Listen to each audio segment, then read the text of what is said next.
Welcome to the world of tomorrow! Yes, Tomorrowland. We are going over that right now today on the new Gare Bear review. Welcome, one and all, children of all ages, adults who think they're kids, kids who think they're adults. Welcome to the Tomorrowland edition of the Gare Bear review. Now, I cannot. Yes, believe me, welcome to Tomorrowland, where everything and anything is possible, and where the Gare Bear here will review that movie as well. So let's actually jump in the TARDIS for a second, or DeLorean, whatever is your preference. Let's take a trip back to 1955, where it all started, in Disneyland, where it all started. Walt Disney had visions of the future and tomorrow, and this Tomorrowland park where everything is possible, no matter who you are, what you are doing, is what really pushed the fact because it emphasizes what Jules Verne envisioned, and that's what and Jules Verne what Jules Verne did was wondered and envisioned what he everything that he's done has tried to envision of what the future would hold, as we move on through the world. Now, it started as a little theme park, and it is now a film based on this attraction. Now, I heard they were making a sequel called Fantasyland. Ah, gotcha. I couldn't hold it. There's no sequel. I mean, at least not to my knowledge, anyway. Right now, I highly doubt they'll make one. I mean, it kind of ended very, very well. I didn't have to. That doesn't have to do, a sequel or anything towards it. Um, like most films, they have flaws, and with no exception, so does this one. Um, so here's the deal. It's good. It's not a great thing that it was. The thing it was all style, and with no substance. It's kind of really hard to watch a film that's trying to identify itself. Trying to figure out what's what. Um, it's very interesting to see where they're going with some certain things in this film. But like I said, it's all style, no substance. It struggled the whole entire film. Here's the flip side. You'll end up laughing a lot from this film, but again, it's hard to say. Oh, I really loved it because the thing is, it was actually entertaining, which is what my conclusion is, I guess. Which is exactly what it is. It's entertaining, and honestly, what else did you expect from what else did you expect, really? I mean, especially from a Disney film. Um, I mean, they have the resources. I mean, it's Disney. They have the resources. They have the talent, especially in Hugh Laurie and George Clooney, and not to mention this new blood actress who's coming in out of nowhere, Britt Robertson, who is stunning, by the way.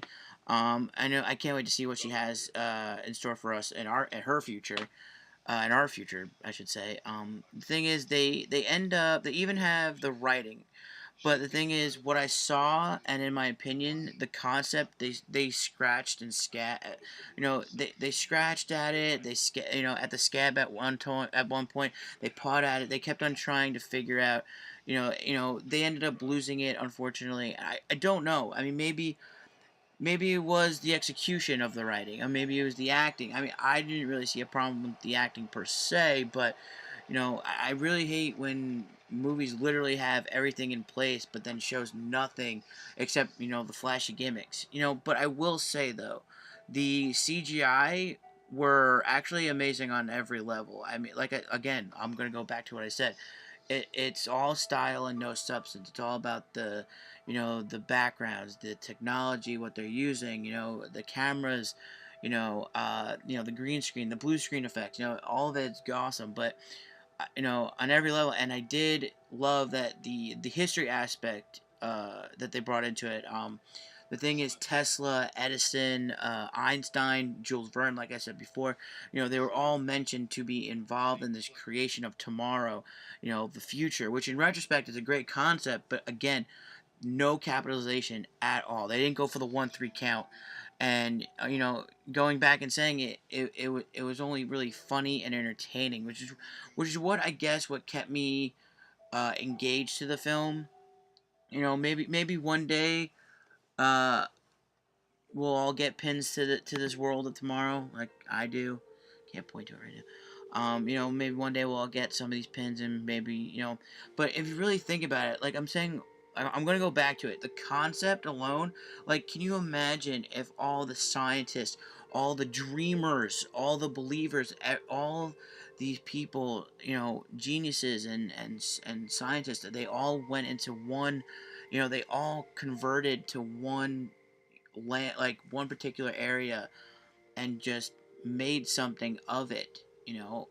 There's a huge monologue that Hugh Laurie says, that he does in the end, towards the end of the movie, and he's right. I mean, whoever wrote that was like spot on, and it was perfect to be delivered by a British actor like Hugh Laurie. Just kidding, it could have been delivered by anybody, but it was nice that it was Hugh Laurie. I felt it a little bit more.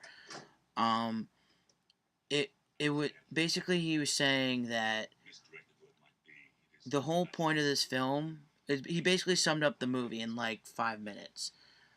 Basically, people keep dreading on this world. We keep seeing what the future, we want to know what the future entails for us. We want to know everything that we're going towards, but we don't do anything about it. We're not changing anything. We're not doing anything. Everyone's just sitting around waiting for either someone else to do it, or they're not doing anything at all. And people need to step up. Like, what are we doing to fix it? It also goes back to one of the beginning of the movie, one of the scenes of Britt Robertson, basically in her classrooms, raising her hand, saying the exact same thing I'm telling you now.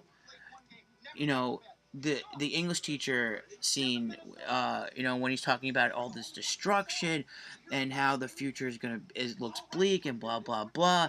George Orwell's 1984, A Brave New World. Where she comes out, and the teacher finally acknowledges it, and she finally says what we're all thinking. What are we doing to fix it? What are we doing to this world for our future? And that's where this movie is coming from. It's granted, it's not the best place. Now, keep in mind, this movie is not, and I repeat, is not a kids' film. I know it's PG. I believe it's a PG or PG-13. I don't know, but I know it's one of those two. And I'm telling you right now, it may come off as sort of like that in the trailers, but I'm telling you right now, it is not a kids' film at all.